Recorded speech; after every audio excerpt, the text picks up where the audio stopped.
कहानी की शुरुआत में हमें एक अलग दुनिया दिखाई जाती है जो आज की दुनिया से बिल्कुल अलग है। यहाँ दूर दूर तक पानी की एक बूंद भी नहीं है, इसलिए लोग पानी के लिए एक दूसरे को मारने के लिए भी तैयार हैं। यहाँ पर हम अर्नेस्ट होर्ज नाम के आदमी को देखते हैं जो अपनी बेटी मैरी और बेटे जेरोम के साथ टाउन हॉल नाम की जगह पर रहता है। अर्नेस्ट के पास एक बहुत बड़ी जमीन का टुकड़ा है जिस पर वो और उसके पिता कभी खेती किया करते थे। हालांकि उसके बच्चों ने कभी भी इस जगह को हरा भरा नहीं देखा था, पर अर्नेस्ट को विश्वास था कि एक न एक दिन इस जमीन पर फिर से फसल होगी। लेकिन अर्नेस्ट के अलावा बाकी किसी को भी ऐसा नहीं लगता था, इसलिए आसपास के सभी लोग इस जगह को छोड़ के जा चुके थे सिवाय अर्नेस्ट और उसके परिवार के। अर्नेस्ट के पास एक खच्चर भी है और वो उस खच्चर की मदद से उन लोगों को सामान सप्लाई करता है जो जमीन की गहराइयों से पानी निकालते हैं। असल में ये लोग सरकार के लिए काम करते हैं। हमेशा की तरह आज भी अर्नेस्ट जेरोम के साथ इन लोगों को सामान सप्लाई करने के लिए आता है और सिंचाई के लिए पानी की डिमांड करता है, क्योंकि वो अपनी जमीन को फिर से हरी भरी देखना चाहता था। लेकिन ये लोग इतना पानी देने से इनकार कर देते हैं और कहते हैं कि इतना पानी उसे कोई नहीं दे सकता, और देगा भी तो इसके लिए अर्नेस्ट को भारी कीमत चुकानी पड़ेगी। पर अर्नेस्ट के पास तो इतने पैसे भी नहीं थे, इसलिए वो उदास चेहरा लेकर वापस अपने घर की तरफ निकल जाता है। पर रास्ते में उसका खच्चर पत्थर से टकरा के गिर जाता है और उसका एक पैर टूट जाता है। अब बेचारा खच्चर एक कदम भी नहीं चल सकता था, ऊपर से वो दर्द से कराह रहा था, इसलिए अर्नेस्ट को न चाहते हुए भी खच्चर को गोली मारनी पड़ती है। इसके बाद वो जेरोम के साथ वापस घर पहुंचता है, जहां अर्नेस्ट की बेटी मिट्टी से बर्तनों को साफ कर रही थी, क्योंकि पानी की एक एक बूंद बहुत कीमती थी। वहीं अर्नेस्ट को अब एक दूसरे खच्चर की जरूरत थी, इसलिए अगले दिन वो अपने बेटे के साथ एक जगह पर पहुंचता है जहां रोबोटिक जानवरों की बोली लग रही थी। यहीं फिल्म नाम का एक आदमी भी होता है। फिल्म और अर्नेस्ट दोनों एक ही जानवर के लिए बोली लगाते हैं, लेकिन ये एनिमल अर्नेस्ट का होता है। पर फिल्म को ये बात बिल्कुल भी पसंद नहीं आती, क्योंकि उसे ये रोबोटिक एनिमल चाहिए था। फिर अर्नेस्ट एनिमल खरीदने के बाद जेरोम के साथ एक हॉस्पिटल में जाता है, जहां पर हम एक लेडी को देखते हैं। यह असल में अर्नेस्ट की पत्नी थी, जिसकी एक एक्सीडेंट में दोनों टांगें खराब हो चुकी थीं और उसे चलने के लिए एक खास फ्रेम की जरूरत थी जो बहुत महंगा था। इसलिए अर्नेस्ट की पत्नी को हॉस्पिटल में ही रहना पड़ता है, जहां वो एक फ्रेम की मदद से चल फिर सकती थी। जेरोम और अर्नेस्ट कुछ देर यहीं गुजारते हैं और फिर वापस अपने घर की ओर बढ़ जाते हैं। पर रास्ते में उन्हें बैंडिट नाम का एक लड़का मिलता है जिसकी माली हालत बहुत ज्यादा खराब थी, इसलिए बैंडिट अपने बच्चे को भी बेचना चाहता है ताकि वो भूख प्यास से मारा न जाए। पर अर्नेस्ट उसे समझाता है कि तुम हिम्मत रखो, सब ठीक हो जाएगा। साथ ही वो बच्चे के पीने के लिए कुछ पानी भी देता है और यहाँ से जाने लगता है। तभी बैंडिट बताता है कि मैरी का किसी के साथ अफेयर चल रहा है। असल में बैंडिट अर्नेस्ट और उसके पूरे परिवार को जानता था। मैरी के बारे में ऐसा सुनना अर्नेस्ट को बहुत बुरा लगता है और वो घर जाकर मैरी से बात करता है, जिस पर मैरी कहती है कि ये उसकी जिंदगी है, वो जो चाहे कर सकती है, क्योंकि अपनी जिंदगी की वो खुद मालकिन है। लेकिन अर्नेस्ट इस बात से नाराज होता है और मैरी को घर में बंद कर देता है। एक सुबह अर्नेस्ट देखता है कि उसका रोबोटिक एनिमल अपनी जगह पर नहीं है, यानी उसे किसी ने चुरा लिया है। अर्नेस्ट को शक था कि ये काम फिल्म का ही किया है, क्योंकि वो भी इस एनिमल को खरीदना चाहता था, इसलिए वो फिल्म को ढूंढने के लिए जाता है। पर तभी यहाँ पर वाटर सप्लाई वाले लोग आते हैं और अर्नेस्ट को एक जोरदार पंच मारते हैं, जिस वजह से अर्नेस्ट बेहोश हो जाता है। और जब उसे होश आता है तो वो खुद को उन्हीं लोगों के बीच पाता है। ये अर्नेस्ट पर आरोप लगाते हैं कि तुमने हमारे यहाँ से बहुत सारा पानी चुराया है, हमने तुम्हें इसी रोबोटिक एनिमल के साथ पानी चुराते हुए देखा है। अर्नेस्ट समझ जाता है कि ये फिल्म का ही किया धरा है, पर इससे पहले कि वो कुछ करता ये लोग अर्नेस्ट को मारना शुरू कर देते हैं। ये अर्नेस्ट को खत्म करने ही वाले थे कि इससे पहले ही अर्नेस्ट अपनी बंदूक तक पहुंच जाता है और बंदूक की नोक पर यहाँ से भाग निकलता है। अब अर्नेस्ट फिल्म को खोजने के लिए आगे बढ़ता है और कुछ दूर जाते ही उसे फिल्म मिल जाता है। असल में फिल्म इस पानी को बॉर्डर के उस पार बेचना चाहता था ताकि उसे बहुत सारे पैसे मिल सकें, पर अर्नेस्ट ऐसा नहीं चाहता था, इसलिए वो फिल्म को वाटर सप्लाई वालों के पास चलने के लिए कहता है। फिल्म ऐसा करने से इनकार करता है, पर अर्नेस्ट उसे बंदूक की नोक पर वाटर सप्लाई वालों के पास ले जाने लगता है। पर रास्ते में अर्नेस्ट की बॉडी डिहाइड्रेशन की वजह से बहुत कमजोर हो जाती है, वो अब चल भी नहीं पा रहा था, इसलिए फिल्म कहता है कि तुम पानी पी सकते हो, बाकी के पानी को हम बॉर्डर के उस पार भेज देंगे और जो पैसा मिलेगा उसमें से आधा आधा कर लेंगे। अर्नेस्ट पानी पी लेता है, लेकिन वो पानी बेचने के खिलाफ था,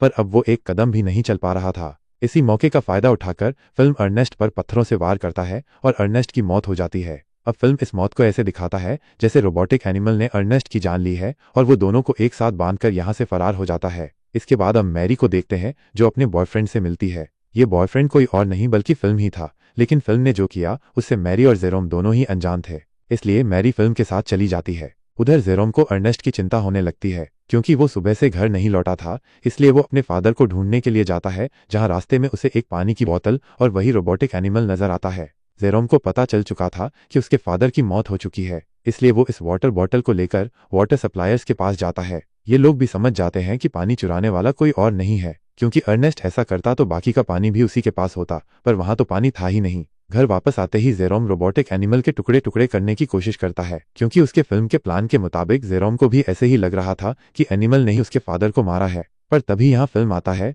और जेरोम को खुद पर काबू करने के लिए कहता है ताकि वो उनके परिवार का हिस्सा बन जाए। फिल्म जेरोम से कहता है कि वो उसकी बहन से शादी करना चाहता है। जेरोम कोई जवाब नहीं देता, क्योंकि वो अब फिल्म को अपना मानने लगा है और फिल्म अर्नेस्ट के खेतों में फसल उगाना चाहता था, लेकिन उसके लिए बहुत पानी चाहिए था। इसलिए वो पानी देने वालों के पास जाता है और उनसे कहता है कि तुम मुझे पानी दे दो, क्योंकि मुझे अपने खेतों को सींचना है, पर यह पानी सरकार को नहीं पता चलना चाहिए। मतलब फिल्म चोरी से पानी मांगता है और बदले में पानी देने वालों को बहुत सारे पैसे देने की बात करता है।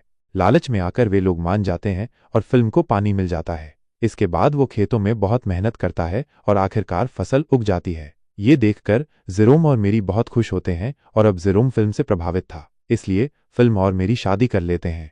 फिल्म की जिंदगी में सब कुछ ठीक चल रहा था कि तभी एक दिन बैंक से कुछ लोग आते हैं और फिल्म से कहते हैं कि अर्नेस्ट ने इन खेतों पर बहुत सारा पैसा उधार लिया था, पर वो कभी चुका नहीं पाया, इसलिए जल्दी ही ये खेत बैंक अपने कब्जे में ले लेगा।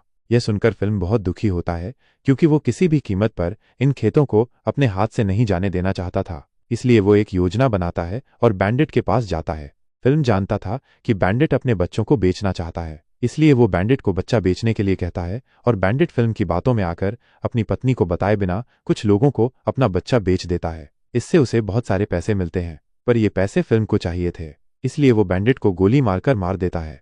पर उसी समय एक गोली रोबोट वाले जानवर को भी लग जाती है और वो लंगड़ाने लगता है। फिल्म सारे पैसे लेकर भाग जाता है। उधर रोबोट वाले जानवर के अंदर के प्रोग्राम में भी कुछ खराबी आ गई थी, इसलिए वो लंगड़ाते हुए अपने बनाने वाले के पास जाने लगता है। अगले दिन हम फिल्म को देखते हैं, जो मेरी के साथ बैठा मन ही मन खुश हो रहा था, क्योंकि बैंडिट से चुराए पैसे से उसने बैंक का कर्जा चुका दिया था और अब सारे खेत उसके थे। वहीं जेरोम भी बैठा होता है। जेरोम को लग रहा था कि फिल्म ने रोबोट वाले जानवर को बेच दिया है और उसी पैसे से बैंक का कर्जा चुकाया है, जबकि रोबोट वाला जानवर तो लंगड़ाते हुए अपने बनाने वाले के पास पहुंच चुका था। जानवर को देखकर उसका बनाने वाला रेडियो पर कहता है कि जिसका भी ये जानवर है वो आकर उसे ले जाए। ये खबर फिल्म तो नहीं सुन पाता, लेकिन जेरोम सुन लेता है और वो हैरान रह जाता है कि अगर जानवर को नहीं बेचा तो फिल्म के पास इतने पैसे कहां से आए। वो शाम को खाना खाते समय फिल्म से रोबोट वाले जानवर के बारे में पूछता है। इस पर फिल्म को बहुत गुस्सा आता है और वो जेरोम को उल्टी सीधी बातें सुनाने लगता है। जेरोम फिल्म की बातों का कोई जवाब नहीं देता, लेकिन अब उसे फिल्म पर शक हो रहा था, इसलिए वो कहता है कि अगले दिन वो अपनी मां से मिलने अस्पताल जाने वाला है। अगले दिन जेरोम घर से अस्पताल जाने के लिए निकलता है, पर वो अस्पताल नहीं बल्कि बनाने वाले के पास जाता है, यानी रोबोट वाले जानवर को लेने। यहाँ उसे जानवर दे दिया जाता है और उसके एक खास फंक्शन के बारे में बताया जाता है, जो एक तरह का छुपा हुआ कैमरा था। उसमें पिछले दिनों की सारी बातें रिकॉर्ड हुई थीं।